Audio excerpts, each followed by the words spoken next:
Wait, my head is too like. Is it? No. Is that bad?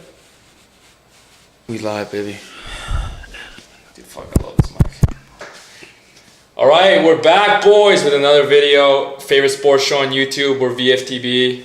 Our last video, a little bit of a different topic, college basketball, but we're back on soccer. It's in high demand.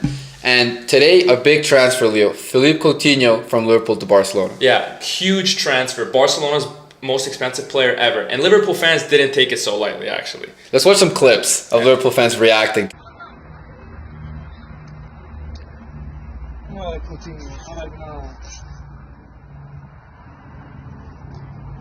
I guess he didn't take it very well. Yeah. I guess you could say that. No, but Barca fans, on the other hand, took it very well, actually. Here's some tweets of Barca fans reacting to the transfer.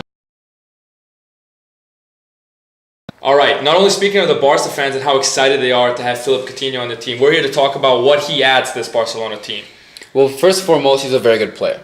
He's one of the I think that's obvious. He's one of the better players in the Premier League. When it comes to attacking midfielders, there's very few who are as good as he is. He's very talented. Not a lot of players in the world have the technical ability that he does. He's up there with Eriksen and De Bruyne and whatever, for the best midfielders in the Premier League. So Barca adding him makes a big difference. Yeah. So the way I see it personally is that they're going to replace Paulinho and put Coutinho into the lineup. Yeah. Brazilian for Brazil. I don't think anyone's crying about that. Yeah, but the difference here is I don't think people realize how bad technically Paulinho is, right? He's been good. He works really hard, scores some big goals. Unless you watch Barca games, you don't understand. Yeah, if you look at the stats, you come up and tell me, oh, he's been good, but it hasn't quite been that case. With Coutinho, you got a technical player, great passer, great shooter, dribbler. He's a threat to shoot from anywhere and score.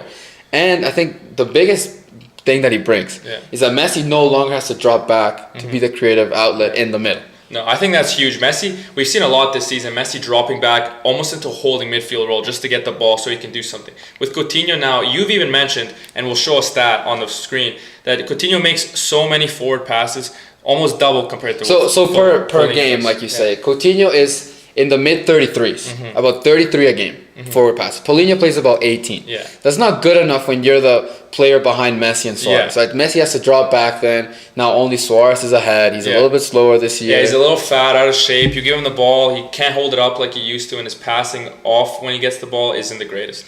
So Messi, most of the times, only has one source to look up to. It can be very easy to bottle that up. Now with Coutinho, you can have Messi playing closer to the net, or he can come back, Coutinho can go forward. So, not to mention, Barcelona are also undefeated this season. Adding a player like Coutinho and Dembele, who's been injured up until now, just adds so much more depth to this Barca team. The only negative I have with Coutinho is he's cup tied. So we're not going to have him for Champions League games, only for league games. That's a good point. I think people have been bringing that up, that the signing is a little inconsequential because the league, to some, it's already over at 14 points. At 14 points, And if he can't play the Champions League, so apart from the Copa del Rey, there's no real competition where he's going to come in and sort of affect it, right? But I think he has a lot of depth. He can give them a chance to rest for the big Champions League matches, for the Copa del Rey. And I think that it sets him up for next season. We can go into the World Cup. We know World Cup years change players a little bit. He can go into the World Cup year secure, knowing that he's already got his big money move, focus on Brazil, and then come back and have a full off-season with Barca. See, I would have liked it a lot if he came in the summer, which he didn't, unfortunately, obviously. But I think it shows a lot about his character. Even though he didn't get his big money move, he still played for Liverpool and played really well up until now. And it really shows that he really wanted this Barca move, because I heard that he did pay a sum of money to get this transfer through. Yeah, so, I mean, it's hard to fault the guy for... completing his dream move. Whether that's his dream or not, I don't know. But the progression for Vasco da Gama as a youngster, Inter, Liverpool, and now Barca. Good for him for working so hard and completing it. No, I love Coutinho. In my opinion, I see Coutinho almost filling an Iniesta role, because they're both very similar players, both very technically gifted, great passers. But I see Iniesta doing what Xavi did in the later parts of his career, coming off the bench, playing in a more need him basis, and Coutinho filling that role on the left side. And he can also play on the left wing like Iniesta did. I think you're right about that, considering how Barca wants to go deep in the Champions League. I think you're going to be seeing a lot of Liga games and Copa games where Iniesta won't start to rest him for those big games in Europe. So I think you could see Busquets, Rakitic, Coutinho in the midfield with the front three, Dembele, Messi, Suarez. Going forward, I think Coutinho, there's a lot of things you could do, because you could replace Paulinho with him. You could go the midfield three we have now, Busquets, Rakitic, Iniesta. See, that brings up a point. Sorry to interrupt, but I want to ask you, where do you think this Barca team goes as a setup, as a formation-wise? Do they stick to this 4-4-2 diamond as if they're playing, or do you think we revert back to a 4-3-3 that we've seen success with? So because he's cup-tied, it's interesting. And Valverde is not scared to make moves, to be versatile. He's not scared.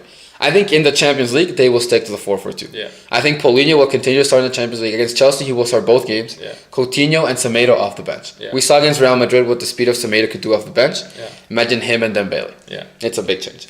Now, for the league, I think there's going to be a lot of times where they'll go 4-3-3 with Coutinho in the midfield, maybe Coutinho up front. Yeah. I could see maybe Messi even getting some games off and having Coutinho, Suarez, and the midfield three behind them, Busquets, Rakitic, Iniesta. I think there's a lot they could do. And I think Valverde likes that because even if he can't play the Champions League, the versatility gives him a chance to rest the team for those big Champions League and Copa del Rey games. So I agree with your point. I see him more filling a Paulinho role, just replacing him almost like for like, even though he's a much better player. Sticking to a more 4-4-2 formation. But in the future, I would like to see where I think we can utilize our players at best would be as a 4-3-3 with Messi on the right, Suarez down the middle, Dembele on left, Coutinho, Rakitic, Busquets. Well, it brings up a lot of versatility. So even Messi could go into a false nine role, have Coutinho on one wing. Dembele on the other. Dembele on the other, which is another thing. Earlier this season with Messi as a false nine was when he was racking up all those goals. Dembele gets hurt. The formation changes a little bit. I would like to see Suarez less in the lineup, but Messi obviously likes him. The manager likes him. He plays a lot. He still has faith in the team. He did score 7 goals in the month. He's been doing better now. He's been doing better. I mean, in El Clasico, he scores the goal. But he also missed 2 sitters for the second goal. That's true. He's still picking it up, but I think the Coutinho arrival is going to be really good. Because in the 4-4-2 Barca plays now, we've talked about how Messi has to drop back. He's the only one up front. Suarez being the only one up front has to play too close to the line to be able to make sure he gets some runs in on time. It's easy to double mark him. It's easy for him. He has to go wide sometimes to receive deep balls. You put Coutinho in there, not only is he technically gifted, can make 4 passes, but you can get him behind the defense. Paulinho gets him behind the defense a few times, but Coutinho will be much better at it. So the pressure from the defense will shift from Suarez a little bit to Coutinho and Messi, hopefully, making runs behind the defense. No, I overall love this signing. I'm happy that the board aren't scared to spend money on players that we need. I think it solidifies us even more as the top team in Europe. Now I think every position, honestly, I feel safe in. We have Umtiti, we have Semedo, we have Jordi Alba, we have Coutinho, our midfield strong, Dembele coming back. I think if you're a Barca fan, you're way more excited today than you were say after the Super Cup in August, or even after Neymar leaving. We were a little frightened who we're gonna bring in, but now we feel. And after the Super Cup losing 5-1, yeah, that's true. Do you think that they maybe overpaid for him? I think in this market, it's hard to determine what a player's real value is because the prices are so inflated. We saw Neymar go for 220 million this season. We just saw Van Dijk go for 75. Well, I'll tell you what though. In the summer, Lukaku came from 80, 90 million. And United fans are not happy at all. I think it's just like the team sets their price. You pay the price if you want your guy.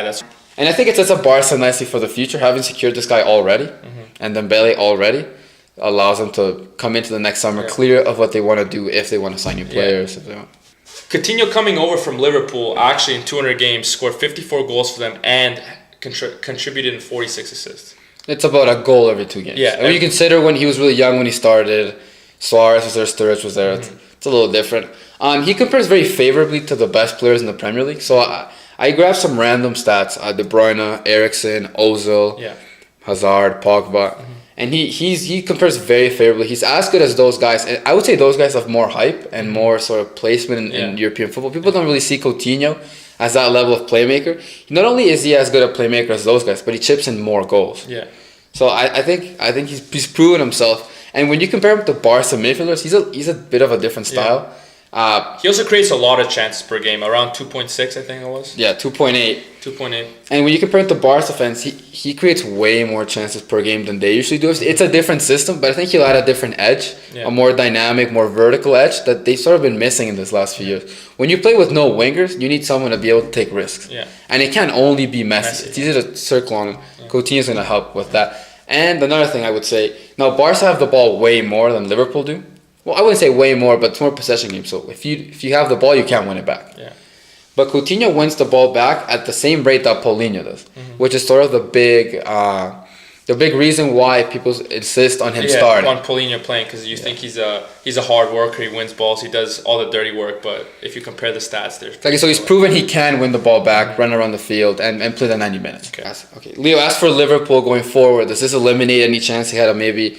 I know it's slight, but winning the Champions League. What does that do for their future prospects? I don't think they were ever favorable for winning the Champions League. Not favorites, but like their chances go way low. Way down. I think Coutinho was a big player, even though he wasn't considered, I guess, their best player over the last season and this season. Salah this season, last season Mane, but he's such a huge plays such a huge role for that Liverpool team. And he's going to be a huge loss, and they won't go as far. But hopefully, they still stay in the top 4 because I do like watching Liverpool play. I do like, they're a very exciting team, but Coutinho's a big part of that. So we'll see how they can keep doing that. They're very happy about their signing with Van Dijk. Yeah.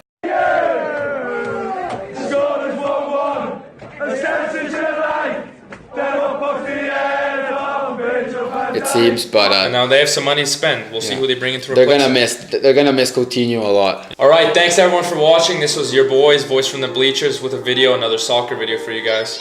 Coming soon, might have some basketball, maybe some lifestyle videos, reacting to something. I don't know. We'll see how it goes. So thanks for watching. Make sure you like, subscribe, tell your friends, tell your family. See you on the next one.